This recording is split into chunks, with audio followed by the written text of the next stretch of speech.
இன்றைக்கி பாக்கியலட்சுமி சீரியலோட எபிசோட் பார்க்கலாம் வாங்க. இங்கே பாக்கியா வந்து சமையல் கட்டில் வந்து குக் பண்ணிகிட்ருக்காங்க. சமையல் செஞ்சுக்கிட்டு இருக்கும்போது அங்கேருந்து ராதிகா வருது. ராதிகா வந்து காஃபி போட போகிறேன்னு சொல்லிட்டு போடும்போது இவங்க தாளிச்சிக்கிட்டு இருக்காங்க.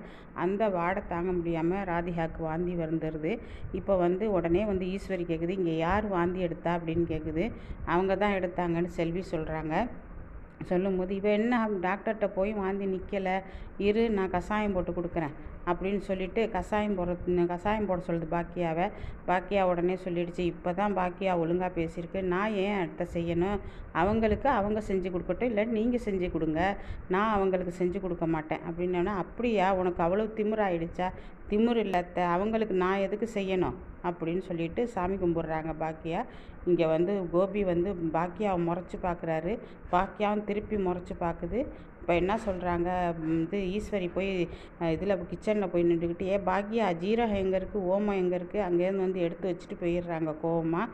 இங்கே தான் எல்லாமே இருக்குது, இந்த கப்போர்டில் தான் இருக்குது, உங்களுக்கு என்னென்ன தேவையோ எல்லாத்தையும் எடுத்துக்குங்க அப்படின்னு சொல்லவும், இங்கே வந்து ஈஸ்வரி வந்து கஷாயம் போட்டு கொண்டு வந்து கோபிகிட்ட கொடுக்கும்போது, அம்மா இதெல்லாம் குடிக்கக்கூடாதும்மா, பேபிக்கு ஆகாதும்மா. என்ன பேபிக்கு ஆகாதா, மாசமாவா இருக்கிறாவ அப்படின்னு. அப்படி இல்லைம்மா, பேபின்னா நான் வந்து ராதிகாவை சொன்னம்மா. என்னடா இன்னும் பேபி பேபிங்கிற, உனக்கு வெக்கமா இல்லையாடா, உன் வயசு என்ன, அவள் வயசு என்ன பேபி பேபின்னுக்கிட்ட, அவனா சின்ன குழந்தையா, போ கொண்டு போய் கொடு அப்படின்னு சொல்லும்போது இங்கேருந்து எடுத்துகிட்டு போகிறாரு. கோபி எடுத்துகிட்டு போகும்போது ராதிகா கிட்ட சொல்லிடுறாரு, இதை குடிக்க வேணாம் ராதிகா, அவங்க சொன்னாங்கல்ல, டாக்டர் சொன்னாங்கல்ல, எதுவுமே இந்த மருந்தை தவிர வேறு எதுவும் எடுத்துக்கக்கூடாதுன்னு. அது அம்மா வந்து அவங்க ஆசையாக போட்டு கொடுத்தது, நீ கேட்டால் குடிச்சிட்டேன்னு சொல்லிவிடு அம்மா கிட்ட அப்படின்ட்டு சொல்லி கொடுத்துட்றாரு. அதை தூக்கி கீழே ஊற்றிடுறாரு. அவங்களுக்கு ரொம்ப உடம்பு முடியாமல் படுத்து கிடக்குறாங்க ராதிகா. இங்கே என்ன பண்ணுறாங்க, செல்வி சொல்கிறாங்க, பாத்தியாக்கா இது மாசமாக இருக்கிற பொம்பளைக்கு தாக்கா வாந்தியெல்லாம் வரும், நம்ம வந்து குழம்பு தாளிச்சா எதுவும் பண்ணுனா சமைச்சா அது ஒத்துக்காமல் வாந்தி வரும், இந்த இவங்க வந்து மாசமாக இருக்காங்க, என்னக்கா இந்த வயசில் போய் அவங்க மாசமாக இருக்காங்க அப்படின்ட்டு செல்வி வந்து சொல்லுது. நமக்கு என்னடி, யார் எப்படி போனால் நமக்கு என்ன விடு அப்படிங்குது. அப்போ ஜெனி சொல்லுது, என்ன ஆண்டி, இன்னும் இப்போ போய் இவங்க மாசமாக இருக்காங்க, அதை விடுங்க, அங்கிளுக்கு எத்தனை வயசு, 50-55 வயசு இருக்குமா, இப்போ போய் இதெல்லாம் இது பண்ணிக்கிட்டு இப்போ போய் ஒரு குழந்தை பெற்றுக்கிட்டா அசிங்கமாக இருக்காதா, அவர் பேரம்பேத்தியே எடுத்துட்டாரு அப்படின்னு சொல்கிறாங்க. அமிர்தா அப்படியே பார்த்துக்கிட்டே இருக்காங்க. இங்கே செழியன் வந்து உட்கார்ந்துருக்காரு. குழந்தைய வச்சு கொஞ்சிக்கிட்டு இருக்காங்க. குழந்தைக்கு பேர் வைக்கணும்னு சொல்லிட்டு அவங்கவங்க ஒவ்வொரு பேராக சூட்டிக்கிட்டு இருக்காங்க. சூஸ் பண்ணிக்கிட்டு இருக்கும்போது தாத்தா சொல்கிறாரு, ஈஸ்வரின்னு பேர் வச்சிடலாம் பேசாமல் அப்படிங்கிறாரு. ஈஸ்வரின்னு அப்போ தான் பாட்டியை திட்டும் போதெல்லாம் நீங்கள் கூப்பிட்டுக்கலாம் அப்படின்னு சொல்கிறாங்க. அதெல்லாம் வேணாம், நல்ல பேராக வைக்கணும் அப்படிங்கிறாங்க.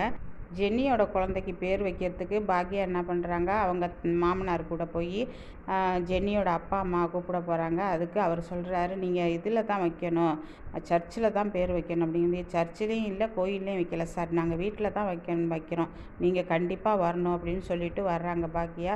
நான் சர்ச்சில் வைக்கலைன்னா நான் வரமாட்டேன் அப்படிங்கிறாங்க. அது உங்கள் இஷ்டம் சார் அப்படின்னு சொல்லிட்டு வந்துடுறாங்க. அப்போ ஜென்னி சொல்கிறாங்க, அப்பா என் குழந்தைக்கு பேர் வைக்க போகிறோம், அது எங்கே வச்சா என்னப்பா, சர்ச்சில் வச்சான்னா, கோயிலில் வச்சானா, வீட்டில் வச்சானா, நீங்களும் என்ன இந்த காலத்தில் இப்படி இருக்கீங்க அப்படின்னு சொல்லிட்டு சொல்கிறாங்க. இல்லை ஜென்னி, நம்ம இதை வந்து நம்ம வந்து காப்பாற்றணும் இல்லையா அப்படிங்கிறாங்க. அப்படி இல்லை டாடி, நீங்கள் வாங்க, மம்மி நீங்களும் வரணும் அப்படிங்கும்போது அவங்க சொல்கிறாங்க, நான் வர்றேன் அப்படிங்கிறாங்க ஜென்னியோட அம்மா. இங்கே ஜென்னி வந்துடுறாங்க. அப்போ ஈஸ்வரி சொல்கிறாங்க, என்ன சொன்னாங்க அவங்க வீட்டில், அந்த ஆள் என்ன சொன்னார், ஜென்னியோட அப்பா வர்றேன்னு சொல்லிட்டாரு அப்படின்ட்டாங்க ஒரே தெரியா பாக்கியா சொல்லிவிட்டு இங்கே வந்து இவர் பழனிசாமி சார் வீட்டுக்கு வராங்க. பழனிசாமி சார், என்னங்க மேடம் ஃபோன் பண்ணாமல் வந்துட்டீங்க, என்ன சார் இது நம்ம வீடு தானே, ஃபோன் பண்ணாமல் வந்தா என்னங்கும் போது இவர் ஒரே கனவு கண்டுக்கிட்டே உட்காந்துருக்கிறாரு. பாக்கியா வந்து பழனிசாமி சாரோட அம்மாவுக்கு வந்து சாப்பாடெல்லாம் செஞ்சு எடுத்துகிட்டு வர்றாங்க. அப்போ வந்து பழனிசாமி சாரோட அம்மா என்ன சொல்கிறாங்க, பாக்கியா கொண்டு போய் விட்டுட்டு வா அப்படிங்கிறாங்க. அப்போ விட்டுட்டு வரும்போது பாக்கியா கிட்ட சொல்கிறாரு, பழனிசாமி சார் பேசிகிட்டே வர்றாரு, மேடம் நான் பாட்டு போடலாமா, போடுங்க சார் அப்படிங்கும்போது அது ஒரே லவர்ஸ் பாட்டாக இருக்குது. அவங்க ஒன்றுமே கேர் பண்ணிக்கல பாக்கியா இதை பற்றி. ஆனால் பாக்கியா மனசில் எதுவுமே இல்லை, கடைசி வரைக்கும் இப்படியே போகணும், பாக்கியா நண்பராகவே நினச்சிக்கணும், அவர் தான் வந்து மனசில் இவங்களை காதலிக்கிற மாதிரி இருக்கிறாரு. இது எப்படி போகுதுன்னு பார்க்கலாம் ஃப்ரெண்ட்ஸ். ஓகே ஃப்ரெண்ட்ஸ், இந்த வீடியோ உங்களுக்கு பிடிச்சிருந்தா லைக் பண்ணி ஷேர் பண்ணி கமெண்ட் பண்ணுங்கள். இனி அடுத்த எபிசோடில் சந்திக்கிறேன். அது வரைக்கும் பாய்.